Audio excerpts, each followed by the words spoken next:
भगवान शिव को सर्वव्यापी माना जाता है क्योंकि वे सृष्टि के हर कण में उपस्थित हैं। वे अनंत, असीमित और निराकार हैं। इसलिए उनकी खोज का अर्थ है उन्हें हर जगह अनुभव करना। शिव को समझने और अनुभव करने के लिए ध्यान, साधना और भक्ति का मार्ग अपनाया जाता है। शास्त्रों का अध्ययन, योग और अपने आंतरिक मन की गहराइयों में जाकर शिव की उपस्थिति को महसूस किया जा सकता है। उनका अनुभव करने का सबसे महत्वपूर्ण तरीका है अपनी चेतना को उस स्तर तक उठाना जहां आप उनके सर्वव्यापक रूप को महसूस कर सकें। नारद जी से दक्ष यज्ञ में सती का मरण सुनकर भयंकर पराक्रम प्रकट करने वाले परम क्रोधावान जगदीश्वर भगवान रुद्र बहुत ही कुपित हुए। लोक संहारकारी रुद्र ने अपनी जटा उखाड़कर उसे पर्वत के शिखर पर क्रोध पूर्वक दे मारा। जटा उखाड़ने से महायशस्वी वीरभद्र प्रकट हुई। साथ ही करोड़ों भूतों से घिरी हुई भद्रकालिका भी प्रकट हुई। भगवान रुद्र के क्रोध और श्वास से सैकड़ों प्रकार के ज्वर तथा 13 प्रकार के भयंकर रोग उत्पन्न हुए। वीरभद्र ने भयंकर पराक्रमी रुद्र से निवेदन किया, प्रभु आज्ञा कीजिए, इस सेवक से क्या काम लेना है। भगवान रुद्र ने आज्ञा दी, महाबाहु वीर शीघ्र जाओ और दक्ष यज्ञ का विनाश करो। देवाधिदेव शूलपाणि महादेव जी की यह आज्ञा शिरोधार्य करके महातेजस्वी वीरभद्र समस्त भूतों से घिरे हुए दक्ष यज्ञ की ओर चल दिए। उनके साथ देवी कलिका भी थी। उस समय दक्ष के यहाँ सहसा अपशकुन प्रकट होने लगे। धूल और कंकड़ों से भरी हुई रुक्ष वायु चलने लगी। मेघ रक्त की वर्षा करने लगे। संपूर्ण दिशाओं में अंधकार छा गया। पृथ्वी पर सहस्त्र उल्कापात होने लगे। इस प्रकार के अनिष्ट सूचक उत्पात वहां देवताओं, मुनियों आदि को दिखाई दिए। दक्ष को भी बड़ा भय हुआ।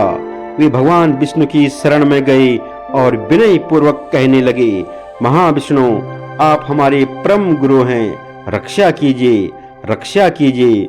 सुरश्रेष्ठ आप ही यज्ञ हैं, इस महान भय से मुझे मुक्त कीजिए। दक्ष के इस प्रकार प्रार्थना करने पर भगवान मधुसूदन ने कहा, ब्राह्मण इसमें संदेह नहीं है कि मुझे तुम्हारी रक्षा करनी चाहिए, किंतु तुमने धर्म को जानते हुए भी महेश्वर की अवहेलना की है। भगवान महेश्वर की अवहेलना करने से तुम्हारा सब कुछ निष्फल हो जाएगा। जहां अपूज्य व्यक्तियों का पूजन होता है तथा पूजनीय व्यक्तियों का पूजन नहीं किया जाता, वहां 3 संकट अवश्य प्राप्त होंगे, दुर्भिक्ष, मृत्यु तथा भय। इसलिए सब प्रकार से यत्न करके भगवान शंकर को मनाना चाहिए। तुम्हारे यज्ञ में महेश्वर का सम्मान नहीं किया गया है, इसी कारण यह महान भय उपस्थित हुआ है। इस समय तो हम सब लोग मिलकर भी इस भय का निवारण करने में समर्थ नहीं हैं। यह सब कुछ तुम्हारी दुर्नीति के कारण हो रहा है। भगवान विष्णु का यह वचन सुनकर दक्ष चिंतित हो उठे। उनका मुख सूख गया। इतने में ही अपनी सेना से घिरे हुए महातेजस्वी वीरभद्र भी वहां पहुंचे। भगवान शंकर के उन पार्षदों ने देवताओं के साथ युद्ध आरंभ किया। लोकपालों सहित देवताओं ने भी शिवगणों पर अस्त्र शस्त्रों से प्रहार किया। यद्यपि वे लाखों की संख्या में थे तथा इंद्र आदि लोकपालों ने उन्हें रण से विमुख कर दिया। उस समय देवताओं की विजय और यजमान के संतोष के लिए महर्षि भृगु ने शिवगणों के प्रति मंत्रोच्चारण का प्रयोग किया था। इसी से उस समय देवताओं की विजय हुई। अपने सैनिकों की पराजय देखकर वीरभद्र को बड़ा क्रोध हुआ। उन्होंने भूतों, प्रेतों और पिशाचों को पीछे करके वृक्ष भाष्य को आगे किया और स्वयं भी आगे आ गए। महाबली वीरभद्र ने एक तीक्ष्ण त्रिशूल हाथ में लेकर देवताओं, यक्षों, दक्ष पक्षी पिशाचों तथा राक्षसों को भी उस युद्ध में मार गिराया।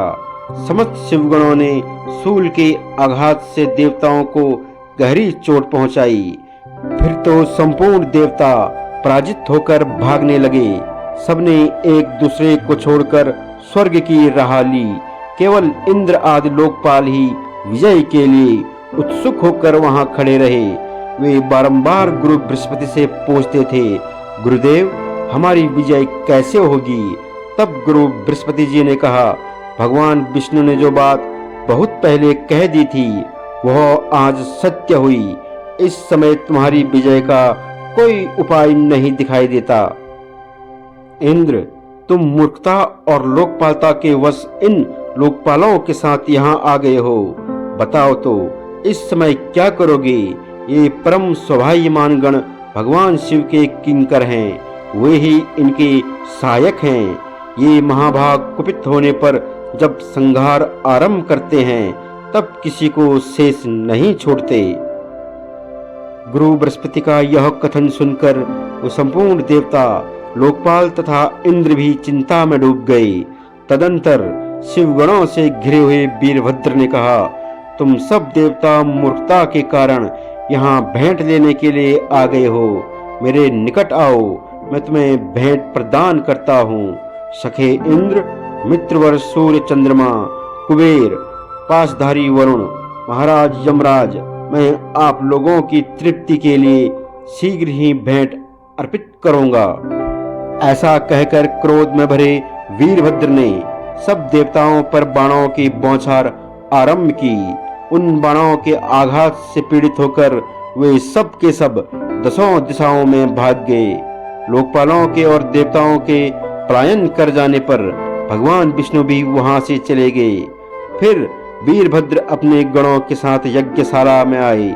उस समय देवता, ऋषि तथा अन्य जो लोग थे भगवान शिव के गणों ने परास्त कर दिया। महर्षि भृगु को धरती पर पटक दिया और दक्ष महान भय के मारे अंतर्वेदी में छिपे हुए थे।